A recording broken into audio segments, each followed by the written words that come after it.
Hello all of you. File handling के programme के लिए सबसे पहले .NET फॉर्म 1 की ये text property example of file handling, ये फॉर्म का टाइटल बन चुका है। ये टूल बॉक्स है, टूल बॉक्स के अंदर कॉमन कंट्रोल, एक बटन, एक टेक्स्ट बॉक्स, दो टूल यहाँ पे रखे गए। बटन के अंदर फिर से एक चीज़ सेव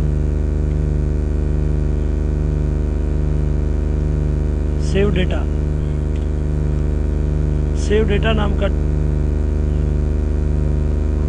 बटन आया है जो हमारा डेटा फाइल हैंडलिंग में सेव करेगा। लेबल लिया है, लेबल के अंदर एक instruction, how many friends name means you have to enter the answer, how many friends data would you like to enter here. Now the designing part is completed for this file handling. Now we come to the button, we double click on it, go to the code view. Friends, from design view to code view we can also utilize the shortcut key of Visual Studio 2007. It is called F7. Now press F7, you come to the design view of the form. Press F7 again, you can get to the code view. As already discussed, file handling के programme के लिए हम लोगों को header file means के library file को attach करना जरूरी। उस लाइब्रेरी का नाम है imports system.io। सी लैंग्वेज में हैश सिंबल के द्वारा हेडर फाइल को इंक्लूड किया जाता था, यहाँ पे इंपोर्ट्स के द्वारा उसको इंक्लूड किया जाता है।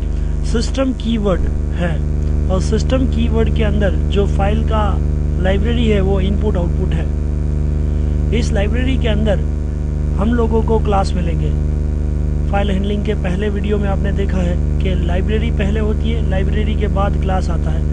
Dim a as stream reader and writer प्रक्रिया के ऊपर आधारित है। डेटा यदि फाइल में राइट करना है, अपेंड करना है तो हम लोग राइटर का सहारा लेंगे। तो अभी हम स्ट्रीम राइटर को एक्टिवेट कर रहे हैं। io.file, ये IO शब्द है वो मेरी ओरिजिनल लाइब्रेरी के साथ लिंक दिखा रहा है, इसलिए ये यहाँ पे लिखना ज़रूरी है। फाइल लिखने के बाद जैसे ही डॉट करता हूँ, यहाँ पे बहुत सारी प्रोसेस होती है। क्रिएट टेक्स्ट फाइल को बनाने के लिए, अपेंड टेक्स्ट डेटा इंसर्ट करने के लिए, और ओपन टेक्स्ट फाइल को रीड मोड में खोलने के लिए। सबसे पहले अपेंड टेक्स्ट, जो कि बहुत अच्छा है क्योंकि अपेंड टेक्स्ट का कार्य यह रहेगा कि हर बार जब मैं कोई डेटा डालता हूं तो वो फाइल भी नया क्रिएट करेगा और मेरे प्रीवियस डेटा के अंदर वो फाइल का डेटा भी रहेगा, ओवरलैपिंग नहीं होगा। हमारी फाइल का नाम जैसे बताया वैसे friends friends.doc मीन्स वर्ड की फाइल है। ये जैसे ही डिक्लेरेशन किया, आप लोग इस डिक्लेरेशन से क्या समझे हैं? सबसे पहले ए है वो मेरा ऑब्जेक्ट है। क्यों है? क्योंकि एस के बाद कोई डेटा टाइप नहीं आ रही है बट एक क्लास आ रहा है, तो जो क्लास को रिप्रेजेंट करे उसको ऑब्जेक्ट ही तो कहते हैं। Stream writer is my class, A is my object, this is my main link library. Friends, this is my method. In this method append text data append होगा। जिस जगह पे अपेंड होगा वो फाइल का नाम है friends.doc। यदि मैं यहाँ पे पाथ लिखना चाहूँ तो मैं पाथ भी लिख सकता हूँ d:/। ये करने का साफ मतलब ये हुआ कि आपकी हार्ड डिस्क में डी ड्राइव में friends.doc नाम की फाइल बनेगी जिसमें डेटा इंसर्ट होगा। बट फिलहाल अभी friends.doc यहीं पे रखते हैं हम। Now find out the things. Text box के अंदर जो डेटा है उसको लेना चाहते हैं। dim z as integer equal to cint text box 1.text। इसका साफ मतलब ये हुआ कि टेक्स्ट बॉक्स 1 के अंदर जो भी नंबर डालेंगे वो कन्वर्ट टू इंटीजर होगा। cint फंक्शन या मेथड के द्वारा वो इंटीजर में कन्वर्ट होगा और z नाम के वेरिएबल में जाएगा। Z is a variable. Why? Because after as, integer is a data type. Check it out. While z greater than 0, z greater than 0 means z की वैल्यू जब तक 0 से बड़ी है तब तक यहाँ पे वो जाएगा। और क्या होगा? a मेरा राइटर का ऑब्जेक्ट डॉट, आप देख सकते हैं यहाँ पे सिर्फ और सिर्फ 1, 2, 3, 4 और 5 मेथड है। उसमें फाइल को क्लोज करने के लिए क्लोज, उसको टेम्परेरी मेमोरी से बाहर निकालने के लिए डिस्पोज, उसके अंदर रहे डेटा को फ्लश करने के लिए फ्लश, राइट जो भी डेटा है वो सिंगल लाइन में लिखे जाएंगे। राइट लाइन, एक डेटा के बाद दूसरा डेटा नई लाइन में अपने आप आ जाएगा। सो डॉट के बाद राइट लाइन प्रॉपर है। डेटा को इंसर्ट करने के लिए यहाँ पे कोई टेक्स्ट बॉक्स नहीं, बट बहुत पुरानी टेक्निक इनपुट बॉक्स का उपयोग कर रहे हैं हम। Input box, enter your friends name, comma करके इसका टाइटल दिया जा सकता है। यहाँ पे जो सूचना आई है, file append data to friends.doc, ये मेरा टाइटल रहा। आप क्लियरली यहाँ देख सकते हैं 2 ब्रैकेट स्टार्ट हुआ है तो एक ही ब्रैकेट ओवर हुआ है, दूसरा ब्रैकेट ओवर करने के बाद हमने एंटर लगाया, अब कोई एरर नहीं है। डेटा, इनपुट बॉक्स वाला डेटा friends.doc के अंदर चला गया। z की वैल्यू को माइनस करना ज़रूरी है, z equal to z minus 1, मतलब कि मैं 3 फ्रेंड के नाम लिखता हूँ तो पहले z की वैल्यू 3 होगी, फिर उसके अंदर डेटा राइट होगा, friends.doc में वो जाएगा, फिर 3 की वैल्यू 2 होगी, फिर से वो वैल्यू इधर जाएगी। 2 0 से बड़ा है तो 1 by 1 वो मुझे 3 बार पूछे जाएगा। उसके बाद हम लोग कह सकते हैं मैसेज बॉक्स के अंदर सीधा your data save to friends.doc, just check it out. और लास्ट बट नॉट लिस्ट, जो फाइल खुली है उसको क्लोज करना बहुत आवश्यक है। सी लैंग्वेज में भी एफ ओपन के द्वारा जो फाइल खुलती थी उसको हम लोग क्लोज करते थे। रन किया गया, रन करने के बाद हम लोग यहाँ से प्ले से या तो F5 से हम लोग रन करते हैं, विल स्टार्टेड सक्सीड, और आपके सामने जो ये फॉर्म है उसके अंदर मुझे वो पूछ रहा है how many friends name, I am entering 3।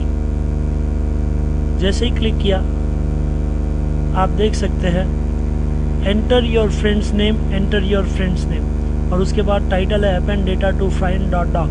इसमें पहला फ्रेंड है युग, एंटर, दूसरा फ्रेंड है वीर, एंटर, तीसरा फ्रेंड है युगवीर, ये एंटर किया, और 3 नाम एग्जिट आने के बाद your data save to friends.doc, just check it out. आपने ये चेक किया है कि ये वाली एंड वाला जो लूप है वो 3 बार चला है। z की वैल्यू 3 हुई, डेटा एंटर हुआ युग, z की वैल्यू 2 हुई, डेटा एंटर हुआ वीर, z की वैल्यू 1 हुई, डेटा एंटर हुआ युगवीर। जब z की वैल्यू 1 - 1 0 हो गई तब वो 0 greater than 0, और आपके सामने ये मैसेज आया है। जब z की वैल्यू 0 होती है लूप से बाहर निकला जाता है, और लूप से बाहर निकलते ही मैसेज आता है ये वाला message, your data save to friends.doc, just check it out, और वो आपके सामने है। इसको बंद किया जाएगा, और बंद करने के बाद हम लोग देख रहे हैं कि ये फाइल बनी कहाँ है। खास करके जब मैंने उसको क्रिएट किया append.txt में, उसको कोई पाथ नहीं दिया गया। So virtually we go to Windows explore, D drive के अंदर BPCCS 2011-12, उसमें फाइल हैंडलिंग नाम का एप्लीकेशन, उसमें फाइल हैंडलिंग नाम का और फोल्डर, उसके अंदर बिन के अंदर डिबग, और डिबग के अंदर यस friends.doc। इसको रन किया और ओपन किया,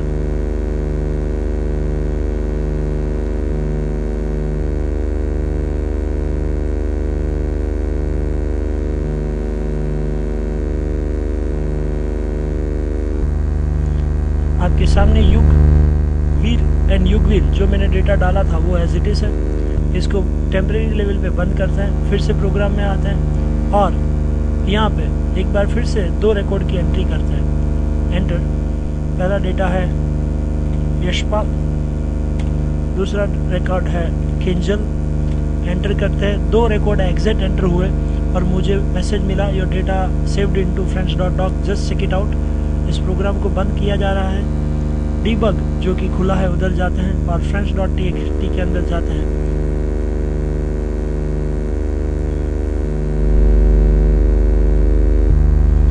यस, युगवीर, ये जो 3 रिकॉर्ड है वो मेरे पहले टाइम के हैं। यशपाल एंड किंजल जो मैंने लिखा हुआ है वो दूसरे टाइम के हैं। एक और बात यहाँ पे खास करके कहेंगे, फाइल हैंडलिंग में सबसे बहुत इम्पोर्टेंट बात है वो ये है, इसको बैच फाइल बना दिया जाए तो friends.batch फाइल बनेगी। और जस्ट आप एक बार चेक कीजिए, मैं इसको रन कर रहा हूँ और रन करते टाइम पे मैं यहाँ पे सिर्फ 2 रिकॉर्ड डालता हूँ, BCA, MCA, 2 रिकॉर्ड की एंट्री हो गई। और अब आप देख सकते हैं यहाँ मेरा फाइल का एक्सटेंशन .doc की जगह पे बैट था, तो डीबग में यस friends.bat। फ्रेंड्स, आप लोगों को फर्क मतलब कि डिफरेंस नज़र आ रहा है। फ्रेंड्स वर्ड फाइल जो खुल सकती थी, या बैच फाइल जिसको खोलने के लिए डबल क्लिक किया जाता है बट कुछ दिखाई नहीं दे रहा है। फाइल हैंडलिंग की मेन एडवांटेज आपके सामने है। यहाँ पे रिकॉर्ड है जो कि खोला जा सकता है, खुलता भी है। जो भी एरर आ रही है वो MS ऑफिस की लिटिल बिट एरर है, क्योंकि 2007 और 2003 एरर में प्रॉब्लम, बट फाइनली आपके रिकॉर्ड दिख रहे हैं क्योंकि ये नॉर्मल फाइल है। और ये जो बैच फाइल है आप देख रहे हैं वो friends.batch फाइल है, बट आपका डेटा सुरक्षित है। आपने जो भी डेटा डाला है मतलब कि BCA और MCA वो friends.batch में है, ये वाला जो डेटा है वो फ्रेंड में है। डेटा डालना, इंसर्ट करना फाइल हैंडलिंग से कितना इजी है, आई थिंक अब आप सब लोग समझ चुके हैं। Thank you very much to all of you for file handling. Stream writer, I must say stream writer की अपेंड टेक्स्ट में friends.doc as well as friends.bat के अंदर हमने ये चेक किया कि डेटा को किस तरह से डाला जाता है। Thank you very much for